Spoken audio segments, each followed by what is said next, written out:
Hi, welcome back to another episode of Commanding the Market. I'm your host, Nathan Hale, and I'm joined by my co-host, Trent Richardson. Hey, Hale, how's it going? Hey, Trent, I heard you were a bit under the weather last week. Man, I've been under the weather for last week. Still a little bit today, coming out of it a little bit, but, it's time to move on with my life. Kick this thing out of here, out of this old body. So, yeah, I'll mute my mic if I have to go through a coughing or a sneezing fit here in a little bit, but, we'll make it through it. It'll be fine. Oh, yeah. I also was feeling a bit under the weather, so that actually is why we were not, there was no episode last week on Monday. For that, I apologize, but neither of us had it in us. I was dealing with sciatic issues, and sitting down for longer than 20 minutes was pretty much unthinkable. But feeling better now. Good. I'm glad that you're feeling better. Enough. I can sit here for an hour, that's for sure. Yeah, good deal, man. I'm glad you're feeling better. So we've got some cards to talk about. There's a new set coming out, and it's Zendikar Rising. I've been hearing so many people talk about. It's kind of the new bling going on right now. It's got everyone buzzed and hyped. The train's left the station. So are you as buzzed or hyped for this set as, let's say, M21 or you know what, Masters or Throne? I was thinking about this like yesterday, and for me, I think I'm just actually burned out on hype. Like, I can barely care. Now, that being said, there is a mechanic that's being introduced in Zendikar Rising that I think is probably the greatest mechanic Magic has ever introduced to the game. And it is an attempt, I don't know if we'll see it in the future often or if it's just going to be here, but I see it as an attempt to fix the biggest issue with Magic the Gathering, which is the inconsistency of mana draws. And by putting lands on modal dual face cards, they're kind of solving that problem, at least to a degree, and they're giving us enough in the range of common, uncommon, mythic, and rare. I think there's common ones. I could be wrong, but I believe there's common ones. That they're almost like free spells in your deck, and some of them are actually really good. Quite a few of them are kind of not so great, but hey, you're not really paying anything for it. It can be just a tap land at worst. Incredible mechanic. I'm pretty excited about that too. Now, I've always been on the side of the fence that says, mana problems is just kind of a part of the game, and that's what makes it so wonderful, is because it's a resource management game. However, I do realize that there isn't, some people out there that would quit Magic if they just, continuously got flooded or continuously got land screwed. So, I think this is a great way to fix that problem without changing the rules of the game, without having to change the mulligan rules a million times, without having to change this and change that. You've built in cards into the game now that, kind of stymie that a little bit, which is kind of cool. And I'm pretty excited about the possibility of playing with them in the future. So while I kind of share the same sentiment with you, I don't know if it's because I'm just like haven't been feeling well since spoilers started, or if it's just just product overload at this point. We've already seen a little bit of Commander Legends. We've seen the I don't even know what it's called, the Commander Green cards that are coming out that have Sylvan Library. We had Chandra's Spellbook. We had M21 followed 2 weeks later by Jumpstart, followed 2 weeks later by Double Masters, followed by I don't even know what. Oh yeah, we've got Zendikar Commander decks. It's just too much to even keep up with. It's just an overload. So I think I'm a little burned out on trying to keep up with everything coming out. But the one thing, despite that, I think I've still seen every spoiler card from Zendikar Rising. But yeah, those lands, and there's so many games I played, other CCGs that have mechanics where any card in your hand is a resource, and you sacrifice it to turn it into a resource. And usually, in most cases, you can't get it back. In some games, there's ways to. But even in this, there's ways to now take these lands and recur them into spells. If they go to the yard, if you use a bounce land to bounce it back up, you can change what was early game a land, late game into a spell. There's just so much that's so cool about these. But anyway, we're not actually going to focus so much on Zendikar Rising today. We're going to actually be talking about what its arrival means, which is, of course, the rotation of the format for Standard, which means a lot of cards are going to fall out of Standard, which typically means that you're going to see prices drop on all of these cards. Now, there's a lot of factors at play that makes me think we're not going to see much of a drop. Simply because people have already been getting out of Standard due to everything that's been going on with 2020.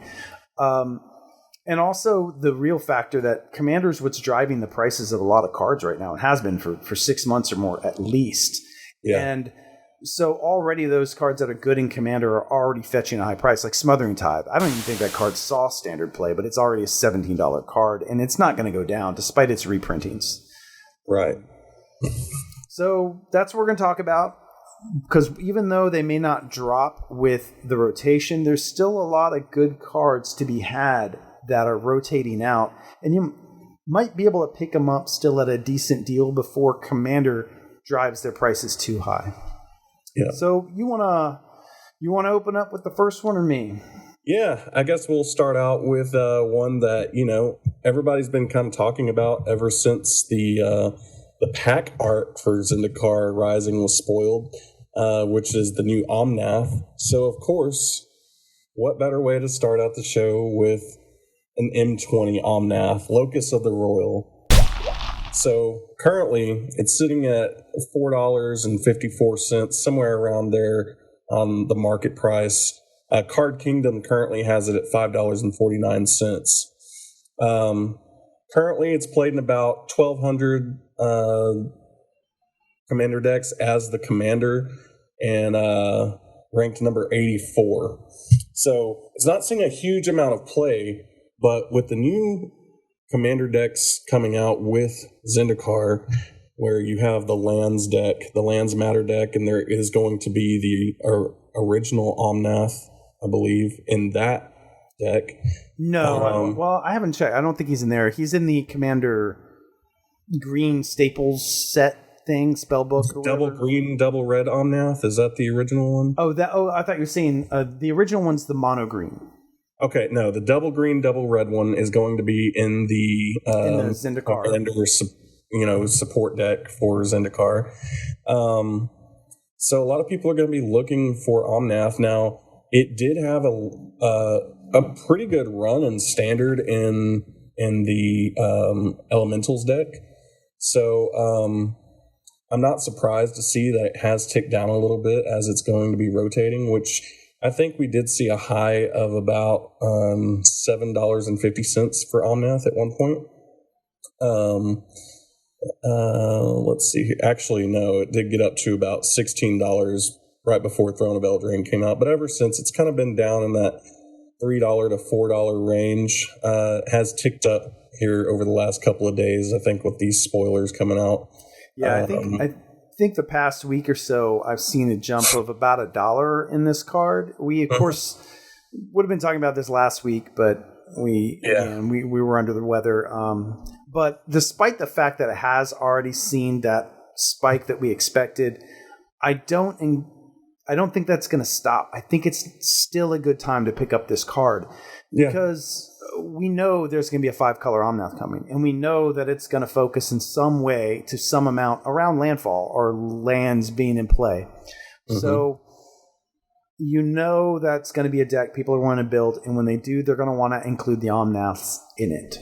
And just by comparison, if we look at the previous 2 Omnaths where they've climbed to, the mono green I think has jumped to has gotten its high was around $26 or $28. Mm-hmm. And the red green one, the Angry Jelly Bean, he got up to 12 or 13, maybe more. Before I guess this reprinting in the Commander deck will probably bring it down some. I think it might have been reprinted elsewhere, one other place, but I could be mistaken on that. But either way, we've already seen that there is a pretty good hike in the value and price of these cards, and this Omnath is no slouch. I personally think, by comparison, this is probably better than the 4-color, in my opinion. Yeah, but it works really well with the 4-color one too. Yeah. Yeah. So. So I do think you know, by the time the 5-color Omnath hits, all these Omnaths are going to be in high demand. Sure. Yeah. So now there was some other good cards in M20, but to be honest, that was the only one that I really felt specking on. I think Yarick could potentially be good long term. Like, it's just his price is already kind of up there. It's elevated, so I'm not sure what the ceiling is for Yarick. Right. But that being said, if you can get Yarick at a good deal, I would recommend that. He is probably long term going to be one of the most valuable cards in M20, would be my guess. Definitely, by far. I mean, he already kind of is. I don't know. Is there a card more? I haven't looked. I think there was a couple that were over him because I believe we have Planeswalker. So Planeswalker in there. Sorin, I think, might be more. But Yarick has been climbing and it's all been because of Commander. Field of the Dead, Ajani, Strength of the Pride, Sorin, and then Yarok. Yarok's sitting about $12.81 currently, but it is up 4.5% over the last week. So, actually, I'm sorry. No, he's Yarok's at $10 and it is up 1.4%. Sorin is $12.81 and up 4.5%. Yeah, and I think that has to do with possibly with Pioneer and it being popular in Commander. Mm-hmm. Sorin, that Sorin, the 3-drop Sorin's really good in there. And Field of the Dead is, interestingly enough, the other one besides Yarick that I think has. What's interesting is I don't know how easily they'll reprint it except in a master set, because they've had to ban it numerous places. So there's some potential for Field of the Dead long term to spec into now, because that price is still going up because the demand is so high in Commander, and the likelihood of reprint is definitely stretched thin due to it's being banned in several formats. Yeah. Now, it could get a reprint in a Commander deck because, well, that's Commander. So there is that possibility, but I don't think that would affect the price that greatly, even if it did. So Field of the Dead is a decent spec to consider as well. Moving on, though, let's move on into guilds. I'm gonna mention the honorable mention here. All right. And this card is also very much a staple. It's in over 22,000 decks. There's 26% of decks that can run it, and that is Assassin's Trophy. And that is I should have pulled it up. I don't want to misquote on this, but it is a instant for black and a green that is destroy target permanent, and then that an opponent controls specifically. And then its controller searches their library for a basic land card, puts it onto the battlefield, then shuffles their library. Good card. It's actually kind of at possibly what could be its all-time low. In fact, I believe it's pretty much right now at its all-time low. It's at a mid of 1122. Mid of 1220. Its lowest mid was 1208, with a market price of 1122, which is the reason why I currently don't have it on. Why it's honorable mention. It is currently dropping because it does see a bit of standard play, but it also sees play in a lot of other formats as well. It sees a little vintage. It sees some legacy. Mostly as a sideboard card. Yeah. Which is why it has kind of the lower price tag than you would have expected. I mean, I'll tell you a little short story about Assassin's Trophy. At pre-release, somebody next to me opened one as their pre-release foil, and I just had to have it. So I ended up giving the guy basically what it was going for that day, for that and a watery grave. It was like, I think $50 or something. So I totally got hosed on it, but I was like so certain that it was going to stay or even be more. So that was at a store we frequent. So here's the irony. So we were queued up for that to where you, in your order, you got to choose what you wanted. And I was going to go Golgari because I had one left. Mm-hmm. But I was so determined I wanted to play with the surveil mechanic and Dimir in that I let the guy behind me get that kit. And he's the one who opened that Assassin's Trophy. And I just tanked with Dimir in that. It was terrible. Yeah. I ended up playing the Selesnya deck because I didn't get to choose. I'd signed up late. I didn't get a choice. And I was kind of bummed, actually. But I ended up going 4-0 at the pre-release and ended up winning like 16 packs or something like that. So I guess it worked out all right. So the next card we got here from Guilds is going to be Beast Whisperer. It's a 2 and 2 green for a 2/3 Elf Druid. Elf Druid, yeah. When another creature enters the battlefield, it's not ETB, it's a cast trigger. Whenever you cast another creature, draw a card. Man, fantastic in mono green anything creature based decks. I mean, super fantastic. Not even mono green necessarily. And this one's played in what, 23,000, over 23,000 decks. 14% of decks that could run it. Yeah, which is hefty. And what what surprised me? Card Kingdom currently sold out of it. What? Really? Sold out of it. Wow. Now normally it's $249 at Card Kingdom. It has a market price of $1.62. Now, I did some digging when I saw that Card Kingdom was out, and I noticed that you could get bulk on TCG for as low as $1.29. And this card, there are many like it, but only one that is equivalent in casting cost in green, and that's the Enchantment Guardian Project, which is also a good spec, to be honest, but it's been hiking for a while. Sure. So kind of getting on that early, that left like a year ago. That train left the station a while ago.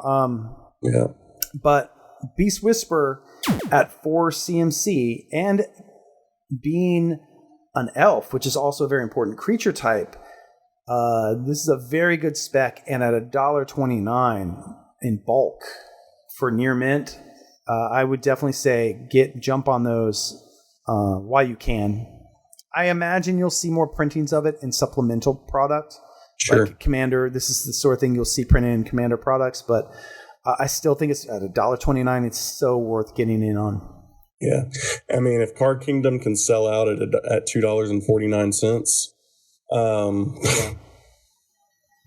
buy them up. Yeah. I mean, I'm sure Card Kingdom will buy. I mean, I'm sure Card Kingdom has an order in at TCG for $1.29. Yeah.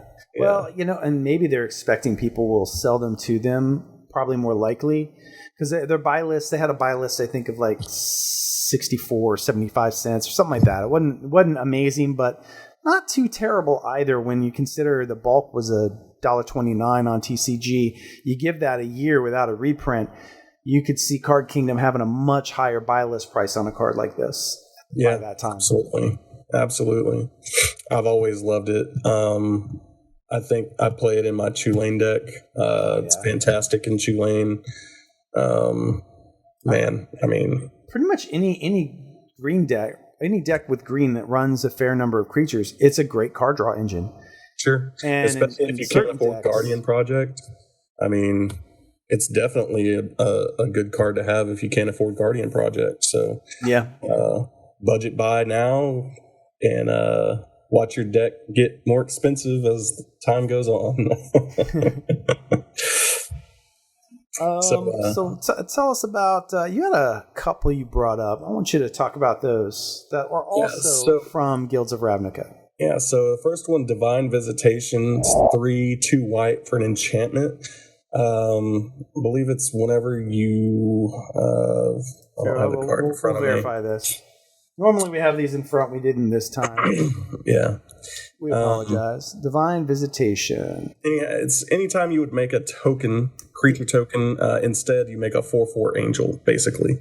With vigilance. And it's enchantment for 3 and 2 white. Mm-hmm. Yep. So currently sitting at $12.62 market.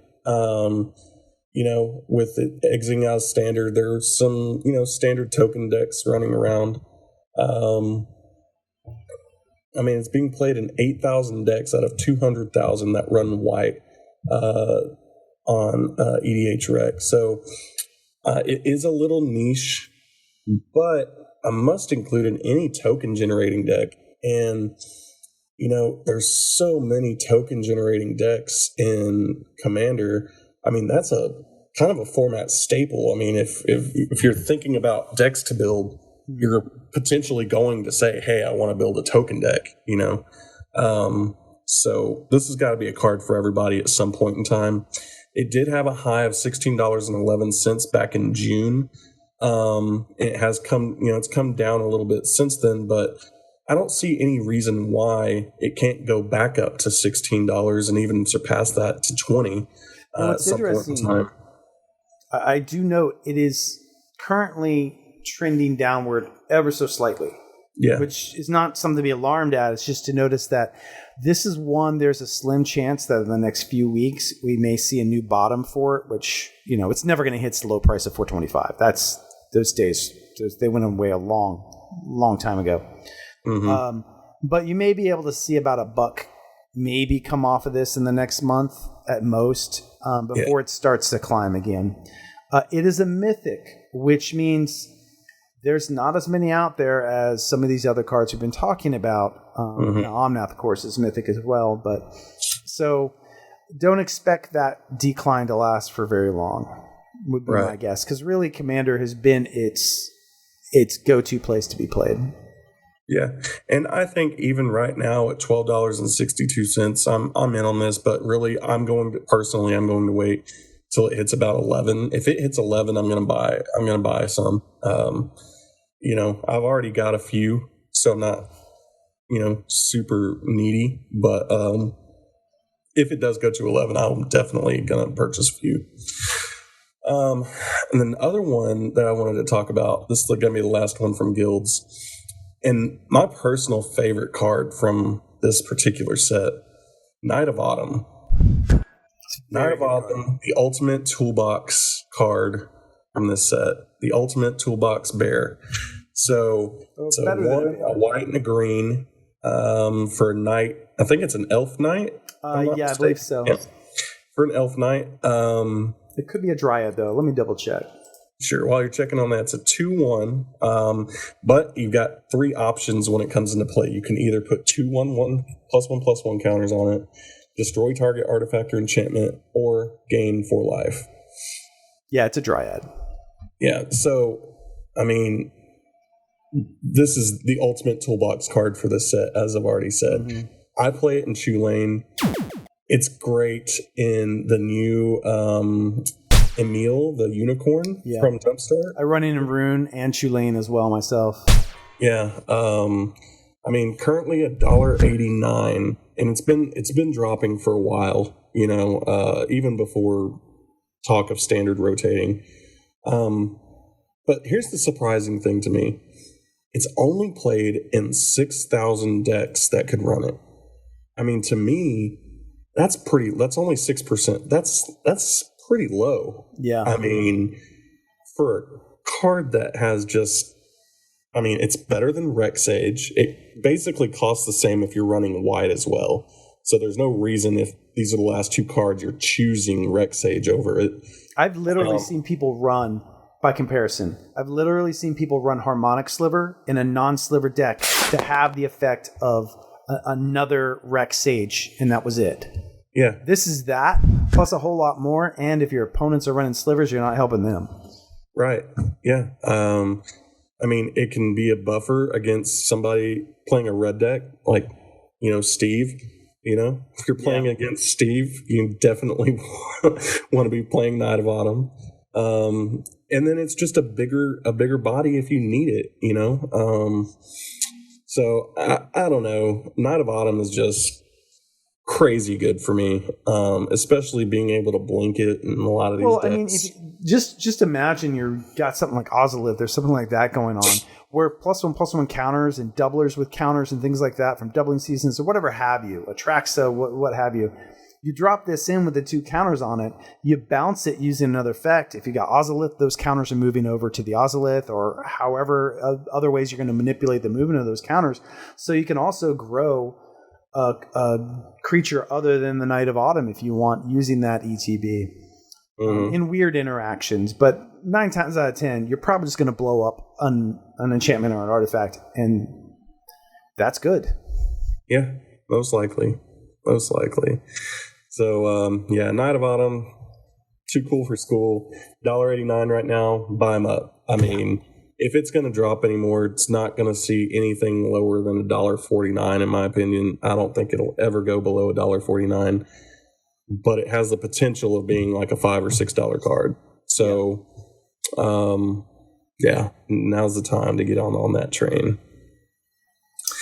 Next up, we got Allegiance. Yep, Ravnica Allegiance. So this was a set I really liked. Both Guilds of Ravnica and Ravnica Allegiance, I really liked these sets because, and we didn't talk about it with Guilds of Ravnica, but both sets had really, really good uncommons. Now, the problem is, for the most part, the prices on those uncommons have already made their jumps. Things like Wilderness Reclamation. So I don't know that speccing in and buying in on those now would be worthwhile. Early on, and I kind of kicked myself. I grabbed 2 or 3 Wilderness Reclamations besides what I'd opened. And now I'm looking back, because I was like, I've got lots of Seaborn Muses, but sometimes just having it for 1 less, and even as just the 1 turn, as an enchantment, means it's a lot stickier. And that can be really good. And makes a little less of a target of you than something like a Seaborn Muse, which just says kill on sight. So sometimes just the value of coming out a turn earlier and flying under the radar a little bit, that can definitely make a difference. Absolutely.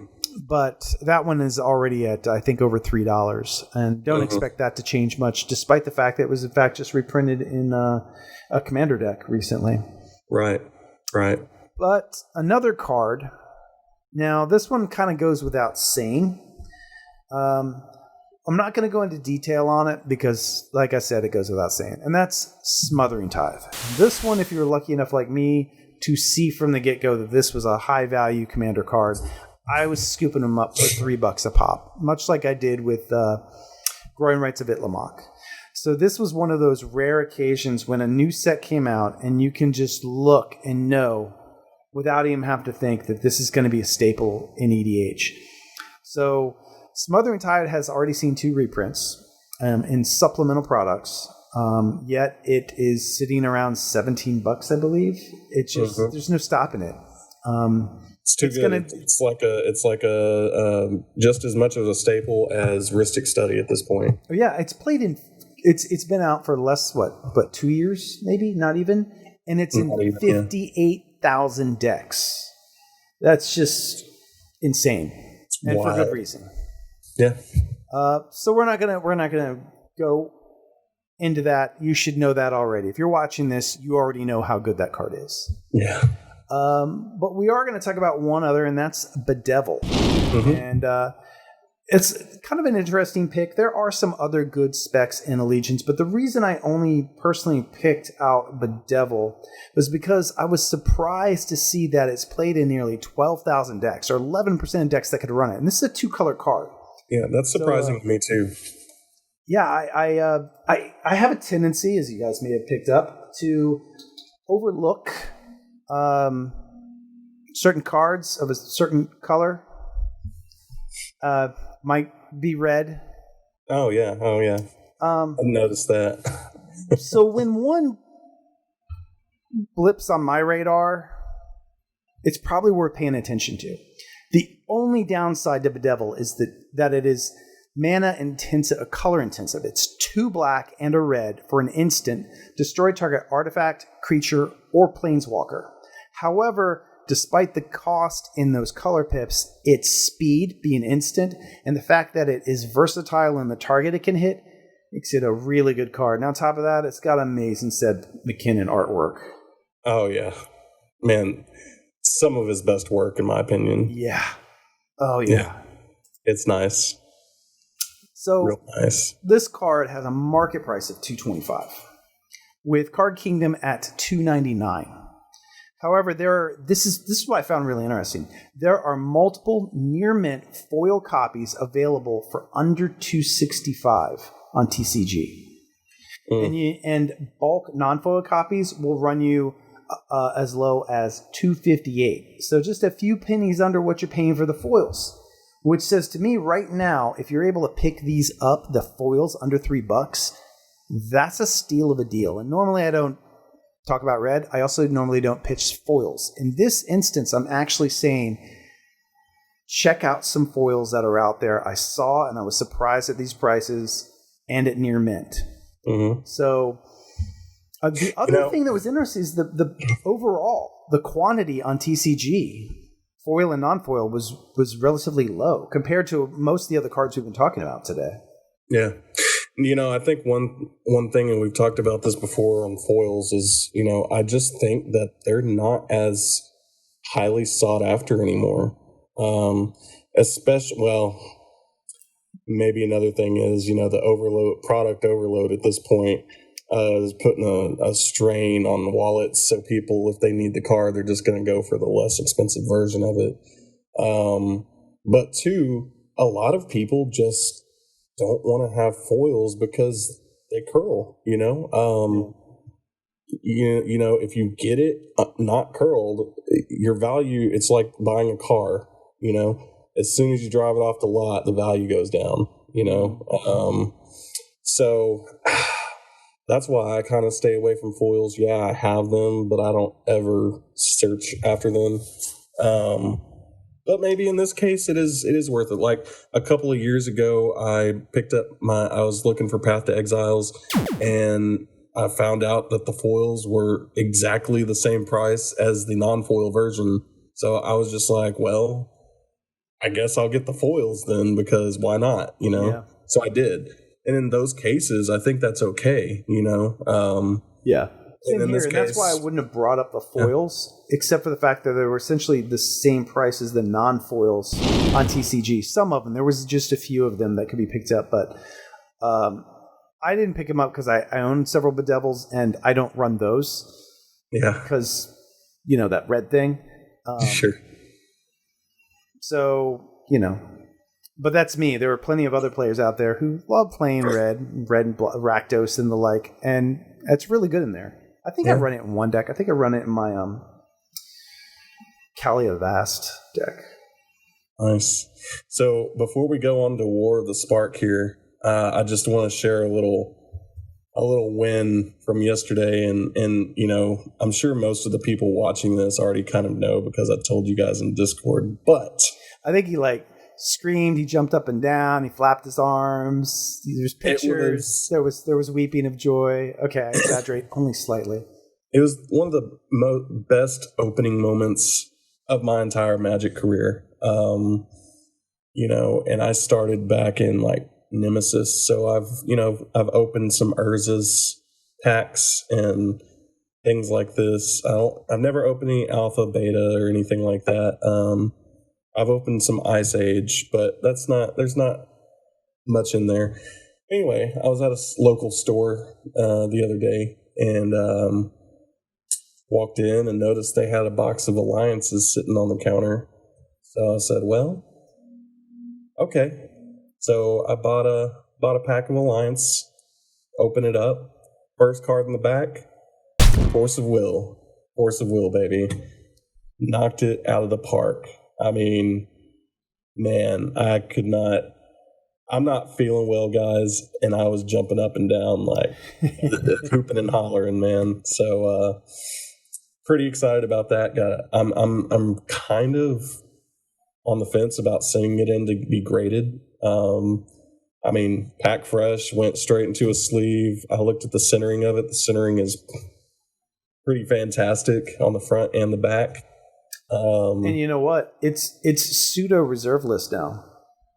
Yeah, because Therese Nelson. Yeah, so you know, I gotta say I was pretty darn excited about that pull, and man, for $35, can't get much better than that. Yeah. Anyway, moving on. So we got an honorable mention here from War of the Spark, which is an uncommon Dovin's Veto, which by far one of the best counter spells to come out since maybe, I don't know, Mana Leak? It's pretty good. I don't know. I mean, might be better than Mana Leak. I mean, it's not quite as versatile, but it always hits. It can't be countered. It's really good. It's really good. You know, a blue and a white, instant, counter target, non-creature spell. This spell can't be countered. I mean, it's just fantastic. It's played had a really sweet F&M promo. Yeah, almost 21,000 decks, so about 20% of blue-white decks that it could be running. You know, I don't think it's going to go past the point it's at currently as far as price. I think right now it's sitting at about $1.75, $2. It's mid, or its market price is $1.31. Okay. The reason it's honorable mention is because Card Kingdom has it basically the same price. So Card Kingdom is matching the mid or the market right now. However, even saying that, it has, despite the fact that it's rotating out, it has actually ticked up in the last 3 weeks. It's ticked up at one point, almost 10 cents, dropped back halfway to where it's sitting at right now as far as the mid's concerned at 126. Yeah.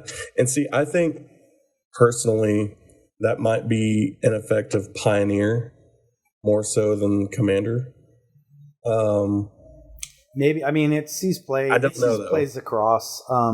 Modern, Historic plays it, which it's historic. Commander plays it. It's a really, really strong counterspell. Sure. And typically, non-creature spells are what you want to hit with counterspells. I'd probably say 7 out of 10 times what you wanted to counter was not a creature, but a spell, instant or sorcery. Right. Or planeswalker. That is for sure. Or an artifact, or an enchantment that's going to do this combo, and yeah. Yeah. Or, you know, like Ugin the Ineffable, for instance. That would be something I'd want to counter. Speaking of, 13,000 decks this card is played in. 3% of all decks, because it's colorless. It can go in any deck. That's pretty a hefty amount, honestly. Market is only $3.07 for this card. That is a steal. It blows my mind. Every time, I mean, ever since this card's come out, this was by far, in my opinion, the best Planeswalker in War of the Spark. Yeah. I mean... Yeah, and there was some competition in that set. Some serious competition, and I agree. I think this was the best Planeswalker. Yeah. Probably Nissa was the second best. Nissa or possibly the... well, Teferi was in there too, which we'll get to, but... The Liliana was also a good one. The promo Lily. Okay, so maybe it wasn't the best one, but it's up there. I actually still think it was probably the best. It's probably the best. It wasn't the best for constructed, and I will admit that because it is 6 mana. But for EDH, it's still probably the best. Yeah. Now it's more niche than some of the others, admittedly. Uh-huh. However, in isolation, put Liliana in the best EDH deck for Liliana, which is probably a zombie-themed one. Put Ugin in the best themed deck for Ugin, and hands down, Ugin's a better Planeswalker than any of the others in their specific meta. Even 3 Fairy. I agree. It straight up just reduces all your color spells by 2. It's a 6-drop, 4 loyalty, planeswalker. Color spells you control cost 2 less to cast. That's artifacts, that's Eldrazi, that's you name it. If it's colors, it's reduced by 2. Not to a minimum of 1 either, which suddenly makes Broke combos capable. Plus 1, exile the top card of your library, face down, and you can look at it. And you create a 2/2 spirit creature token. And when that token leaves the battlefield, not dies, just leaves, no matter what, exile, bounce, whatever, you put the exiled card into your hand. So you're going to get that card no matter what, basically. Mm-hmm. So he protects himself. His +1 not only protects him, it also gives you card draw, potentially. Yep. And then your -3 on him, which, he'd be left with 1, is destroy target permanent that's 1 or more colors. So he's removal of 90% of the meta. Mm-hmm. And he protects himself, and he's a cost reducer. This guy is ridiculous. Yeah. No, he's too good. He's too good. And at $3.07, again, Our Kingdom has him at $4.49. Which is a pretty good spread. Yeah. I mean, so good. Now TCG, you can get bulk copies for $2.91 near mint. Get them. Get them at $2.91. This set also to note, which I'm kicking myself for not picking up at least a box of this to sit on, and I didn't because it got so it was opened a ton, but. The interesting thing is this is the last set that didn't have all the supplemental products of collector boosters and things like that. This is the last one. Well, technically M20 was. Right. So in some ways, there's not going to be quite as many out there as we might think because you don't have all these alternates, which we don't know. We don't know the long term on what all these collector and alternate arts, extended and foiled and non-foiled, and on what effect that's going to have on the market of cards down the road. That's currently an unknown. Mm-hmm. So War of the Spark kind of marks the end of an era.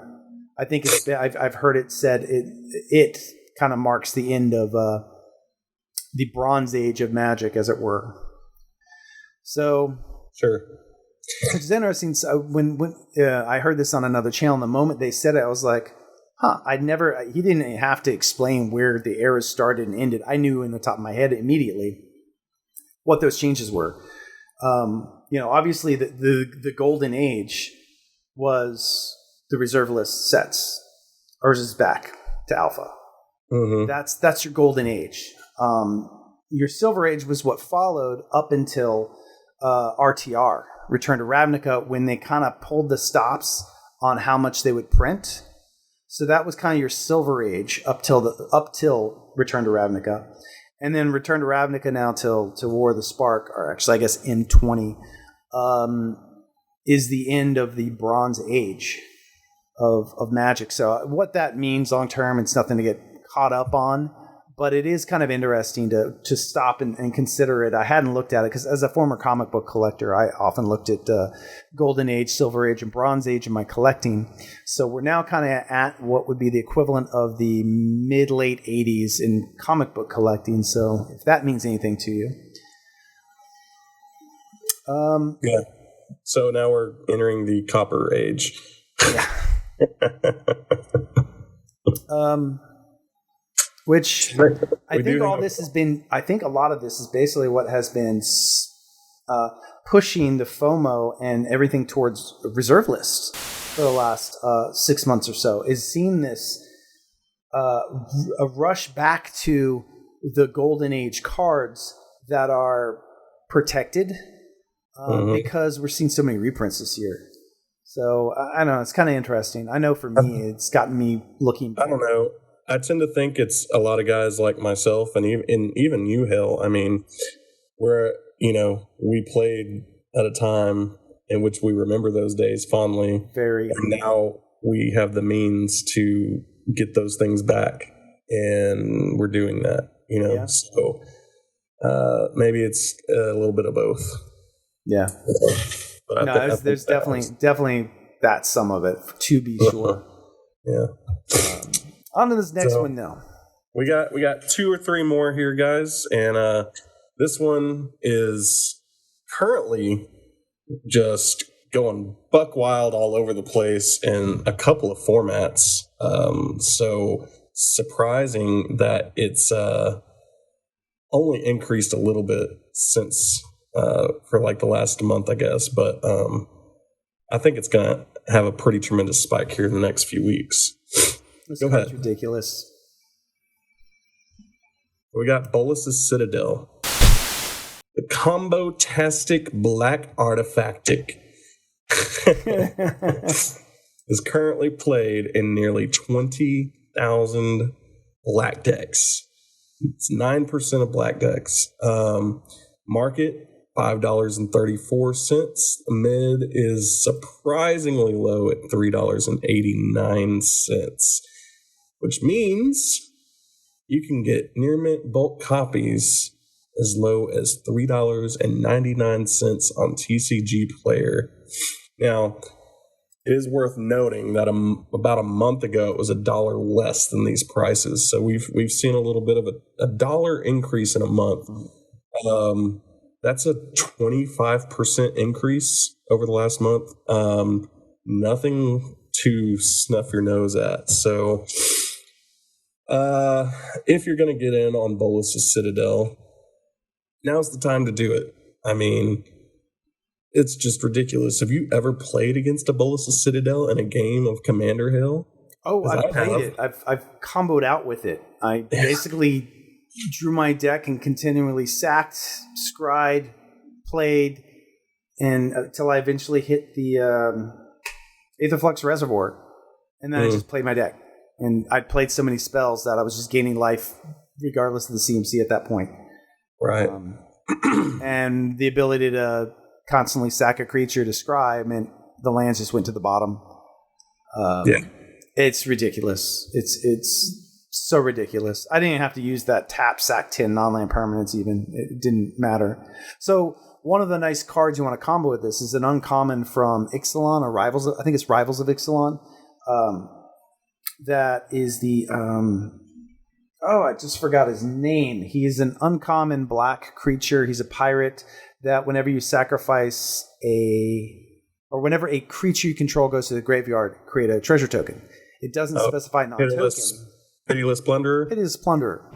So whenever you hear me say something like, and I go off, like I think I did this with Basri's Lieutenant because it didn't specify non-token.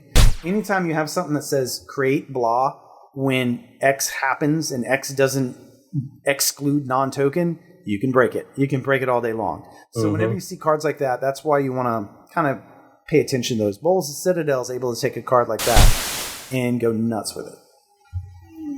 Yeah. I don't think we have to explain to any of you how busted Bolus' Citadel is and why it's... I still don't understand why it's only $3-4. I mean, the fact that you can repeatedly, basically you're repeatedly playing channel with every spell off the top of your library. Yeah, channel's banned for a very good reason. Mm-hmm. It is ridiculously good. Yep, it's too good. So all right, the next one here we got. Only got a couple left here. So this one is a land, a utility land, Blast Zone. This land is played in nearly 10,000 decks, or 2% decks can run it. It's colorless, so it can run in every deck out there. It currently has a market price of $3.19, with Card Kingdom pricing it at $4.99. That's quite a nice spread there. Almost $2 spread, $1 each. Mm-hmm. Though supply of this card still does remain pretty high. Now, as it sees a decent amount of standard play, it may see a slight drop at rotation, but I wouldn't expect much of one since, as we already talked about, rotation kind of happened over the last 6 months, more or less, because people haven't been able to play. So it may not see much of a drop, which is why I say slight drop, if any.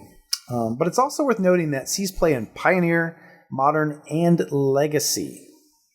Now, currently the card is trending up, and the pandemic affecting tournament plays means that most standard players have likely already parted with their unwanted copies. So while I say there's a chance for a slight drop, the inclination looks like it's not going to happen. So if you're wanting to pick these things up, which if you're not familiar with what the card does, it's a land that comes into play with a single counter on it.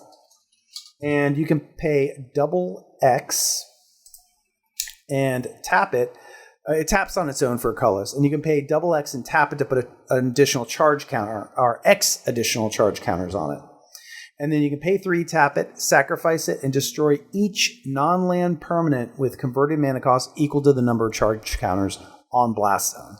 So it's kind of like a explosive, engineer explosives, or no, not so much Pernicious Deed because that hits everything below, but like an engineered explosives that you can slowly tick up to the number that you want it to be. Actually, it's not even that slow a tick up. It comes with 1 on it, and then you can go, okay, I want to kill all the 3 drops. I'm going to throw 4 mana into this, tap it, put them on, and then the next time it untaps, you can just pay 3, tap it, and kill all the 3 drops. Very good removal, recurable in EDH. Very easily recurable. Yeah. I keep wondering, I don't think I have this in my Muldrotha deck. And I'm like, why don't I run this in my Muldrotha? And I don't either, and I have the same sentiment. I don't know why I don't run it. It's an obvious ad. I mean, it's too good. Yeah. It's not like I can't get my permanents back in Muldrotha. Yeah. Exactly. Blast Zone, too good of a card, too good of an effect, and it's on a land. I mean, that's pretty good. Like Field of the Dead, this is one of those really, really powerful utility lands in Commander and in other formats. And right now, it's competitively priced, pretty low. Whereas Field of the Dead is still pretty high. I'm kicking myself for not grabbing more copies of that when it dropped down to, I think it hit around $7 or $8 after it got banned. Yeah. And I was like, oh, it'll keep dropping, and I was a fool to think that. It was down a day, and then it started jumping right back up. Right. So the last card we got for War of the Spark and for the show, it's a Fairy Time Raveler. So I only include this card, guys, while I know, we got the Banhammer. It's still a good card in EDH. I mean, I think it's in like 8,000 decks that it could be run in. Currently $9.40. Now, if we were going to see a tick down on this, which we have, we would have seen it just plummet to $2 or $3 if it was a worthless card.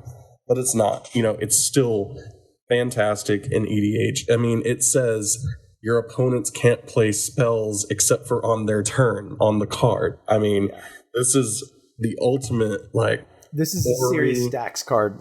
Yeah, this is Orrery hate. This is Leyline of Anticipation hate. This is Sequel Muse hate. Yeah, I mean, it's pretty fantastic. So currently $9.40. I think this card can go down to $7.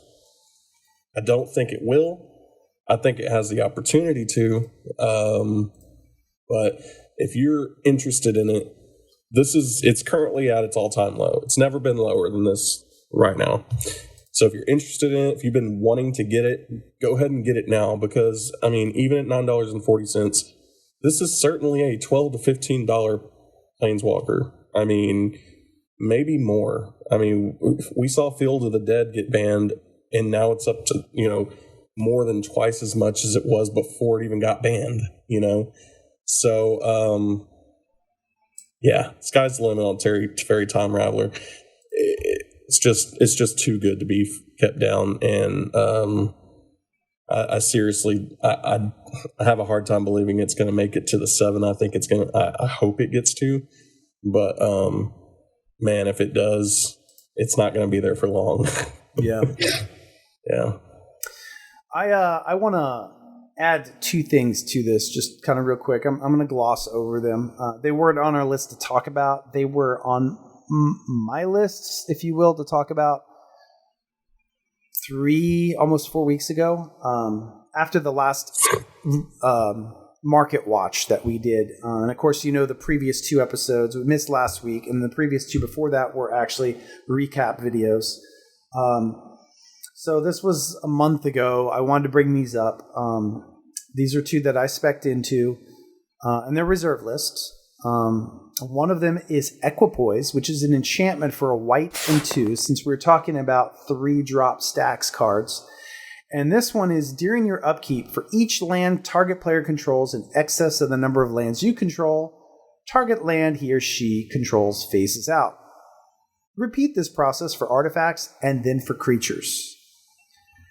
This is a surprisingly good card that sees play in so few decks in EDH Rec. I had the numbers back then, but I think it was sub 200. Wow. Which is surprising, because I look at this card and I'm like, this is actually really good, and I can retarget every during each of my upkeeps. So as the board state changes, so ramp player over here is going off crazy with their ramp. Okay, well now I'm gonna batten down the hatches on their lands here. Because it's phasing, they lose it every other turn, which means I can bounce this ability and swap it and keep people off their lands, 2 players off their lands, essentially. Yeah. They get to basically have their lands every other turn. Same with their creatures and same with their artifacts. This is very powerful. Now, probably the reason sub 200 is because they'll probably draw a lot of hate. So this is the kind of card you're going to want to play in a stacks deck where you really want to make sure you're just locking the table down so they can't retaliate. It's not necessarily something you're going to throw into any casual EDH deck, because it's probably just going to make you a target. Right. The other one, which is a little more casual friendly. Last thing about Equipoise. So when I spec'd in and wanted to talk about it, it was sitting at market price or mid price. I can't remember the market. It was about equitable. Maybe a little less actually, but it was sitting at about $2.50. And then literally within 2 weeks' time of that, it jumped to $4.13 actually. It's high, all-time high. It's currently sitting at $3.79 on the mid. Market is still $3.12 though. The other one that I was referring to is Dystopia.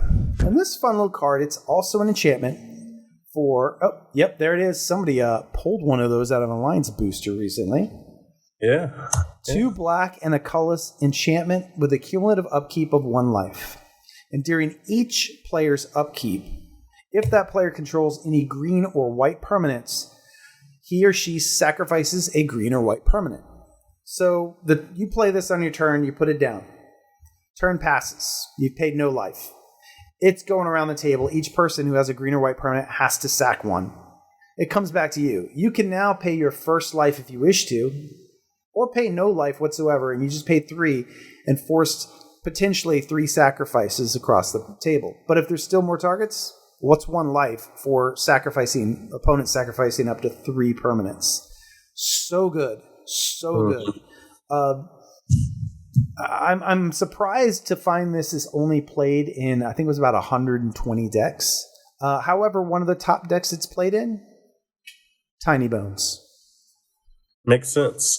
Interesting. Very interesting, actually, that it's played in Tiny Bones, considering that's a brand new commander. Yeah. I think that's what surprised me. And then looking at Tiny Bones, I think that's the popularity of Tiny Bones, that this is seen, not saying this is played in most Tiny Bones decks by any stretch, but it's the second most popular commander that this card is played in.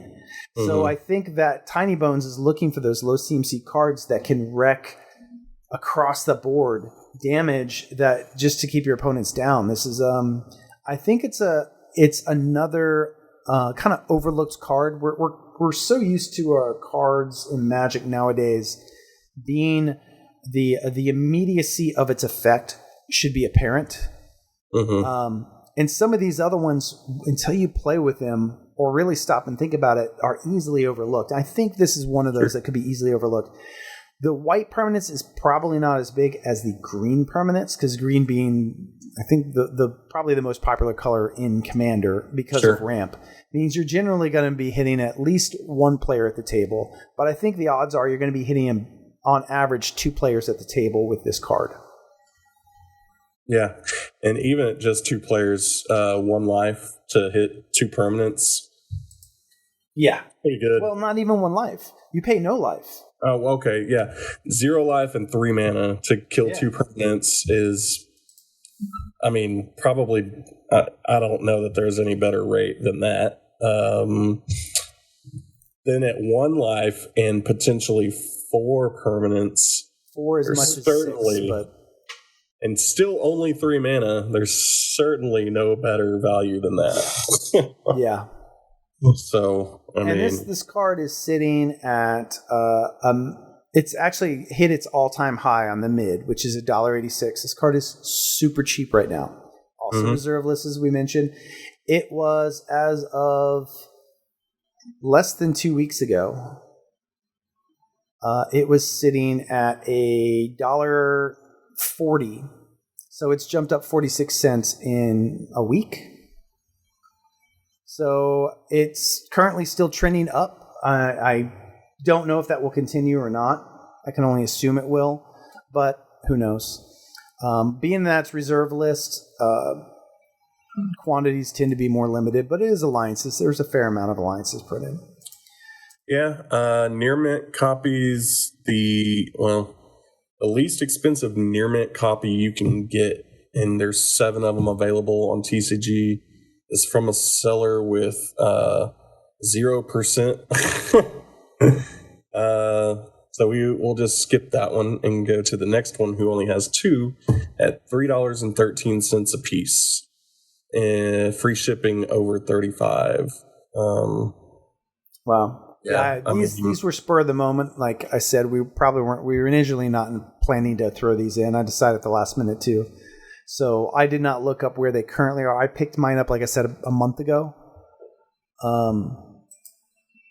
And wanted to bring them up then, but obviously we didn't. But yeah, the reserve list movements continue. I will say there is somebody trying to move the needle, because there's only 12 total prices on near mint copies. 2 of those are listed for $250 each. 3 of them, sorry. So yeah, somebody's definitely trying to push the needle on that one up. Yeah, for sure. But in any case, I've got my near mint copy here. Pack fresh. So let's see if I can get 250 bones for it. There you go. 250 tiny bones. Tiny bones. Well, I think that's not going to do it for today, huh?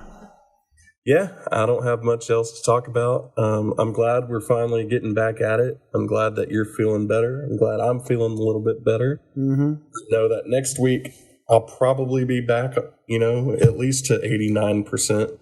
Maybe 89.2%. Nice. Yeah. So, I'm looking real forward to that one. And I think next week maybe we should talk about some Zendikar. I was thinking the same thing. By that time, everything should be spoiled. So, yeah, everything will be spoiled. The pre-release will be happening that weekend before the release of that video. So, I think it'll be pretty good timing. Yeah. And there's definitely, you heard us talk a little bit at the beginning. There's definitely some cards in here that I think are definitely spec worthy for Commander. Mm-hmm. Whether they are for Standard and I don't know. I don't know those, but I have my suspicions. I won't go into detail on those though. But definitely for EDH. Free hot take. If you can find any of the Flipland cards from the new set on pre-sale for a price that you're comfortable paying, buy them. Particularly the mythics, because they can flip. They can be untapped lands for 3 life, which is honestly, I've paid 3 life doing that with a fetch, getting a shock before. So, that's not a huge deal. And in EDH, you have the ability to replay it from the yard often as a spell or as a land, which, interesting rule, some people may not realize with those flip lands, is when they are in the graveyard, if you have an effect that says you may play it from the yard, then you can choose the mode because you're actually playing the card from the yard. So if you have Muldrotha, for example, and you have a creature on one side or a permanent on one side of it and a land on the other, you can choose which way you play it. Or if it has a sorcery, you can still play it with Muldrotha as a land. So very, very interesting ability there. The other thing that's kind of interesting, the drawback to that is if it gets flickered as a land and flips, it always comes back with its front-facing side, which if that's a sorcery, you just got your land destroyed by whatever flickered your land. Yeah. So there is some slight potential drawback there as well. But yeah, particularly the black one is, I think, by far the best. But we're going to talk all about all of that next week. Sure. Absolutely. So, yeah, man, it's been real. And, guys, thank you for watching. Be sure, if you haven't subscribed, click that subscribe button. Hit the notification bell. Find out when we're live. We've done some live streaming of gameplay videos. Watch those. Listen to what you think. I think I only have one up currently, but that was live streamed. But there'll be more coming. And yeah, comment below. Let us know what you liked about the show, what you want to see, what's not working, what your favorite color magic is, whatever. Talk to us. We like hearing from you. It definitely makes our day. Yeah. Again, thanks, guys, for watching. Keep liking, keep commenting, and make your mama subscribe. And until next time, keep commanding the market. Peace.